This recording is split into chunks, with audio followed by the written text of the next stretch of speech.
बनाया गया है सूत्र, ध्यान पर रखेंगे। आगे चलते हैं। परः सन्निकर्षः सन्निहिता, ये सन्निहिता संज्ञा करने वाला सूत्र है जी। परः ना प्रथमान, प्रथमा का एक वचन, सन्निकर्षः प्रथमा का एक वचन, सन्निहिता भी प्रथमा का एक वचन है। सन्निहिता स्त्रीलिंग होने से सन्निहिता, रमा जैसे बनाते हैं ना, वैसे ये भी प्रथमा का एक वचन। वो तो पता चल रहा है विसर्ग रामः जैसा है, तो यही है जी। परः सन्निकर्षः सन्निहिता में 3 पद है ना, ये सन्निहिता संज्ञा करता है। परः का ये अर्थ करे, अत्यंत अर्थ यहाँ लिखा गया है जी, लिख रहे वर्णा नाम अतिशयितः सन्निधि सन्निहिता संज्ञः स्यात्। वर्णों की अत्यंत समीपता, सामीप्य कही चाहे समीपता की क्या होती है? सन्निहिता संज्ञा। वर्णों की अत्यंत समीपता की संहिता संज्ञा होती है, यही बोल रहा है। वर्णों का अत्यंत सामीप्य होना।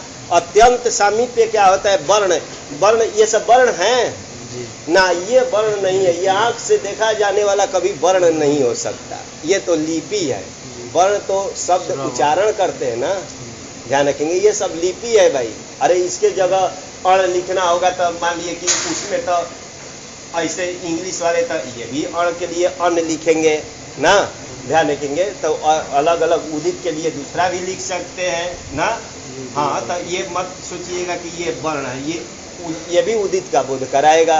अरे उदित से तो ये सब लिपि है, ये लिपि है, ये लिपि है। उर्दू वाले कुछ और शब्द लिखेंगे, लेकिन उच्चारण सब एक ही करेंगे ना, उदित ही करेंगे। तो वो जो उच्चारण करते उसका नाम होता है वर्ण, ध्यान रखेंगे। तब वर्णों की अत्यंत समीपता क्या चीज है? तो वर्ण का करें कि अर्धमात्रा काल से अर्धमात्रा अधिक काल व्यवधान अभाव। अर्धमात्रा, अर्धमात्रा अधिक, इसी में आ जाए अधिक काल व्यवधानस्य, काल व्यवधानाभाव,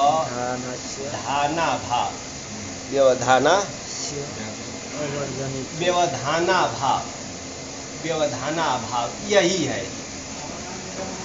इसी का नाम है वर्णों का अत्यंत समीपता। अर्धमात्रा से अधिक काल का व्यवधान का अभाव होना, ध्यान रखेंगे। हिंदी में बोलेंगे कि अर्धमात्रा काल, मान लीजिए कि वर्णों के उच्चारण के लिए बताए थे ना कि एक मात्रा भी होता है ना, एक मात्रा अ का तीन होता है ना, एक मात्रा भी उच्चारण लगता है, मतलब 1 सेकेंड। मान लीजिए आजकल के 1 सेकेंड में भी अ का उच्चारण होता है, 2 सेकेंड में भी होता है, 3 सेकेंड, 1 सेकेंड में होता है। उसकी क्या करेंगे? ह्रस्व संज्ञा। ये व्यंजनों के उच्चारण में कितना लगता है? तो अर्धमात्रा काल का, अर्धमात्रा काल होता है। ध्यान रखेंगे कि अचो के लिए तो 1 मात्रा, 2 मात्रा, 3 मात्रा तक गए, लेकिन व्यंजन जो है, व्यंजन बराबर हल, हल में कितना आता है? आधी मात्रा लगता है, ध्यान पर रखेंगे। ठीक, उसके लिए कारिका भी है। तो ये लिख रहे हैं कि अर्धमात्रा से अधिक काल के व्यवधान का अभाव होना ही वर्णों की क्या है? अत्यंत समीपता है। वर्णों की क्या है? अत्यंत समीपता है, यही बोल रहे हैं। सुधि उपास्य। और अर्धमात्रा काल क्या है? अवर्जनीय है। एक पंक्ति भी वहीं लिख दिए, ये लिख करके कि अर्धमात्रा काल व्यवधानस्य अवर्जनीयत्वात्।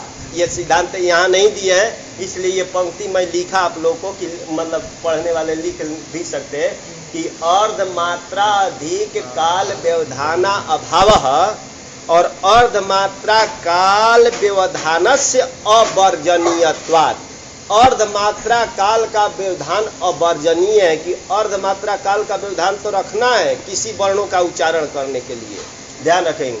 और उससे अधिक काल के अभाव होना ही वर्णों की अत्यंत समीपता है। जैसे देखिए, ये सुधि उपास्य बोल रहे हैं। सुधी उपास्य बोल रहे हैं, तो यहाँ सुधी उपास्य, इसमें कितने काल का व्यवधान दिखाई दे रहा है? नहीं, सुधी के बाद उपास्य बोलेंगे ना, कम से कम 1 सेकेंड लग जाता है। और इसको अगर संधि कर देते हैं, देखिए ध यू कर देंगे, शुद्ध्यु बन जाएगा, ध्यान रखेंगे, ऐसे शुद्ध्यु उपास्य। तो यहाँ ध्यान रखेंगे सुधी धन उपास्य, तो अर्ध मात्रा का ही, सु के बाद बोल रहे हैं ना, तो ये अर्ध मात्रा आया ना, तो अर्ध मात्रा काल ही हुआ, अधिक का व्यवधान नहीं है। अर्ध मात्रा काल का व्यवधान लेना है सभी जगह। कलम, कलम बोलते हैं ये हिंदी में, लेकिन जब क का उच्चारण करेंगे उसी समय अ, ल, अ, म, अ का उच्चारण करेंगे। जब क का उच्चारण करें, ध्यान रखें, चाहे क पूरा ही ले लिए, क का जब उच्चारण करेंगे उसी काल में अगर ल म का उच्चारण करेंगे तब पता ही नहीं चलेगा कि क्या बोल रहा है। पता चलेगा क्या? क्लम्ब जैसा होगा, फिर भी थोड़ा सा ज्यादा हो जा रहा है। ठीक, तो अर्ध मात्रा काल का व्यवधान क्या होता है ना, वर्णों के उच्चारण में क्या है? सहनीय।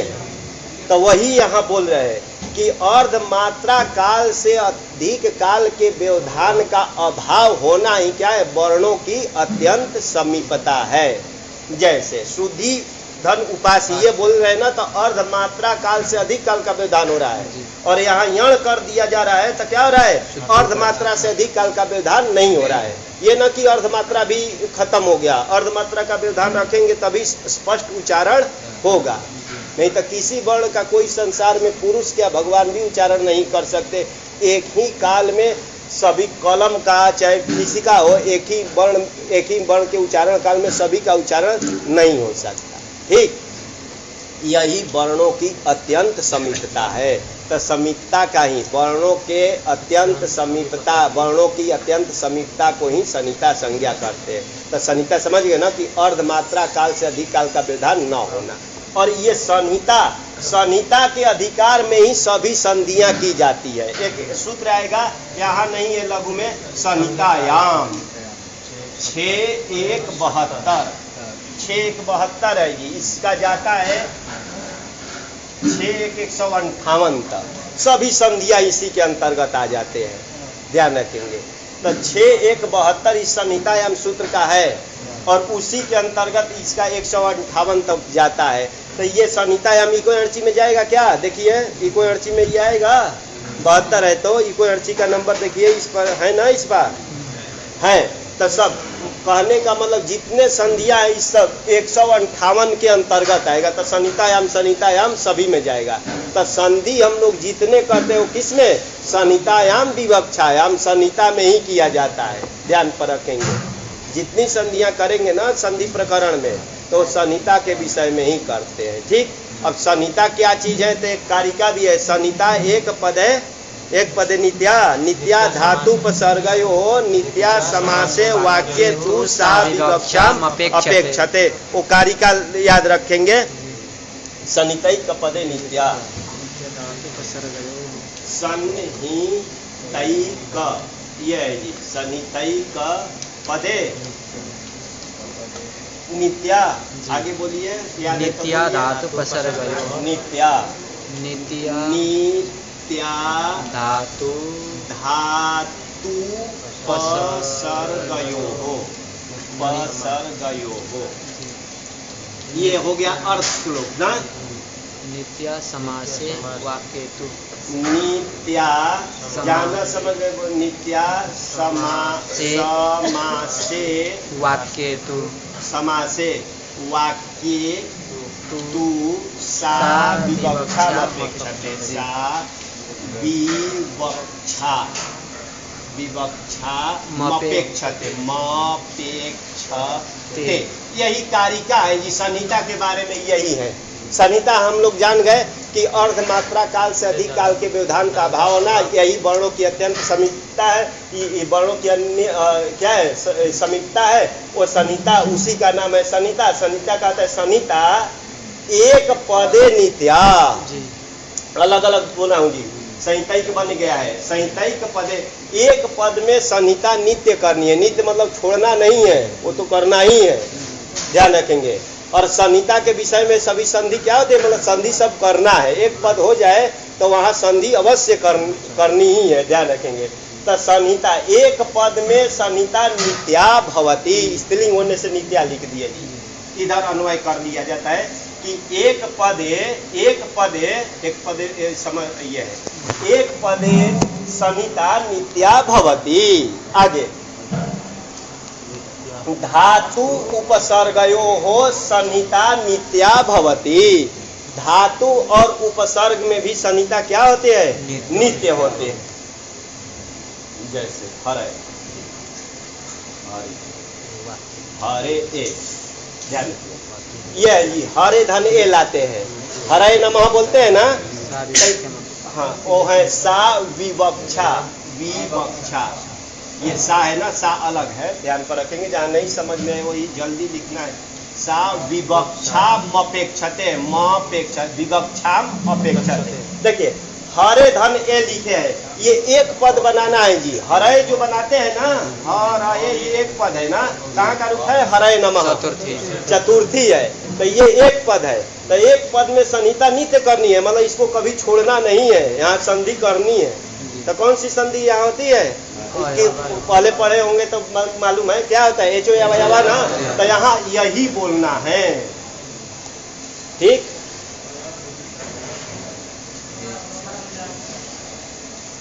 आ है धातु उपसर्ग आ है, अच्छा ए धते ही लिख देते, प्रय धते में तो हो जाएगा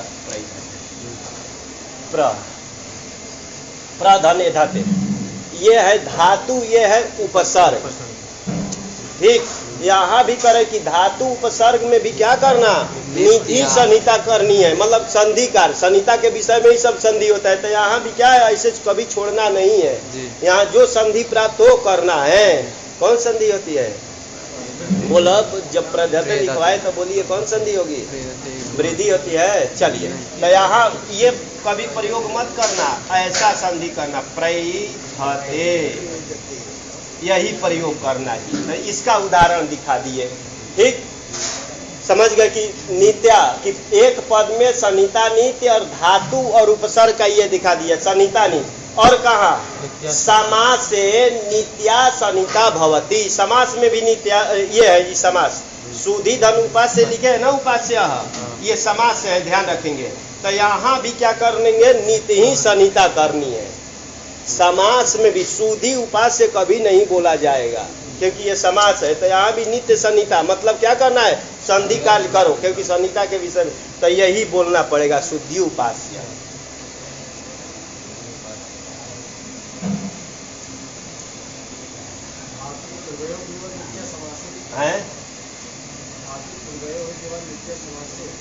हाँ देखिए, एक पदे नित्या संहिता भवती, नित्या उपसर्ग धातु उपसर्गयो हो संहिता नित्या भवती। आगे समासे नित्या संहिता भवती। वाक्ये तु किंतु वाक्ये सा संहिता विवक्षाम अपेक्षते। वाक्य में तो संहिता विवक्षा के ऊपर है, करो या मत करो। जैसे इसका भी एक उदाहरण, 3 का उदाहरण दिखा दिया जी। हरे धन ए है, ये हरे क्या है, एक पद में है, और प्रधन ए धते ये क्या है, धातु उपसर्ग का, यहाँ तो नित्य ही करनी है, मतलब यहाँ संधि काल। श्रुति उपासी ये समास का है, तो यहाँ भी संहिता नित्य करना है। वाक्य में, वाक्य कोई ले लीजिए, राम अत्र, राम अत्र आगच्छति, आगच्छति, ये लिखा जी स्पष्टता, राम यहाँ आ रहा है, तो राम अत्र आगच्छति। यहाँ जो संधि प्राप्त है, ठीक। तो यहाँ करो या मत करो, ये वाक्य है ना, एक 3 वाक्य में, ये विवक्षा के ऊपर है। तो ध्यान दीजिए, यहाँ अक सवर्ण दीर्घ प्राप्त है, तो यहाँ कर भी सकते हैं और नहीं भी कर सकते, यहाँ भी कोई संधि प्राप्त है, ठीक है। तो संधि करेंगे ना, तो ऐसे बन जाता, रामो त्रा गच्छति, ये बनेगा। सब पढ़, व्याकरण पढ़ने से ही फायदा होगा कि देखिए राम अत्र गच्छति। व्याकरण नहीं पढ़ेंगे तो ये नहीं बना पाएंगे, रामो त्रा गच्छति। ठीक, तो ये भी बनेगा। ये है, हम क्या किए यहाँ सनिता कर दिए, तो ये बनाओ या मत बनाओ आपकी विवक्षा के ऊपर है। तो ये भी साधु प्रयोग है, ये भी साधु प्रयोग है, यही इसका अर्थ है। ठीक, सरल है कि सनिता किसे बोलते हैं? वर्णों की अत्यंत। चलिए और खत्म करते हैं। हलोनंतराः संयोगः, सरल है, संयोग संज्ञा करने वाला। हलह है ना प्रथमा एक वचन बहुवचन, अनंतराः भी प्रथमा बहुवचन, संयोग प्रथमा एक वचन। अज भी ही अव्यवहिता हलह संयोग संज्ञा स्यु, सरल है जी। अज के व्यवधान से रहित हलों की क्या होती है? संयोग संज्ञा, सरल है। कृष्ण, ये हलह है ना प्रथमा। अनंतरा मतलब क्या होता है? अंतर व्यवधान को बोलते हैं अंतर से, और अनंतर मतलब अव्यवधान होना। हलों का अव्यवधान, तब व्यवधान किसी का होगा? विजातीय से होता है, सजातीय से नहीं होता है। मान लीजिए ब्राह्मण है, वहाँ दूसरा जाति एक आ जाए, अरे कहते ये कहाँ से घुस गया अंदर ना, तब व्यवधान उससे होता है। तो ध्यान के तो हल है, हल में कितना आता है? अरे सभी व्यंजन का नाम है, तो इसमें व्यवधान न होना ये लिख रहे हैं। तब व्यवधान किसका हो सकता है? तो दो ही प्रकार, एक हल होता है, एक अच होता है, तो अच का ही व्यवधान होगा। ठीक, तो ये हलह जो लिखे है जस का रूप, ध्यान रखेंगे इसमें दो चीज बनाए गए, हलऊ और हलह, ये दो का समास करके बनाया गया है। ध्यान रखेंगे तो नहीं बनेगा, मतलब दो हल हो अथवा दो से अधिक हो, ऐसे हलों का कैसा होना चाहिए? अच के व्यवधान से रहित दो हल अथवा तीन चार हल हो। ऐसे हलों की परस्पर में नहीं, समुदाय की क्या होती है? संयोग संज्ञा। ध्यान रखेंगे। कृष्णा, गुरु पड़ा, कृष्णा है, कृष्णा में शब्द क्या क्या है? देखो क, री, स, ड़ और अ, तो इसकी संयोग संज्ञा हो जाएगी। देखिए क और स इसमें नहीं होगी, क्योंकि बीच में अच का व्यवधान है।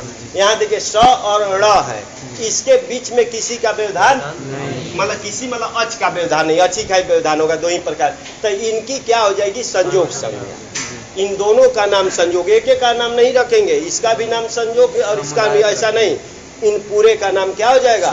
संयोग संज्ञा। यही है जी, सरल है, जब काम आएगा तो दिखाई देंगे। ठीक, कि अच के व्यवधान से रहित हलों की संयोग संज्ञा, यही है। कृष्ण, कृत्स्न्य, ये सब कृत्स्न्य, इसमें कितने एक साथ हल हैं? तीन है। देखो क है, री है, त है, स है, न है और कृत्स्न्य, इतना ही लिखेंगे, कृत्स्न्य होता है। तो न है अ, और कार्त्स्न्य लिखते हैं, कार्त्स्न्य ऐसे करेंगे तो ध्यान के कार्त्स्न्य बन जाता है। इसी में से ही प्रत्यय कर देंगे ना, कार्त्स्न्य बन जाएगा। इसका अलग अलग कौन बोलेंगे? शब्द कौन बोलेंगे? बोलिए इसका शब्द, बोलिए क्या क्या है? है, ये र यही माना जाता है, ध्यान रखेंगे। र, त, स, न और अ, तो इसकी संयोग संज्ञा हो जाएगी जी, ध्यान रखेंगे।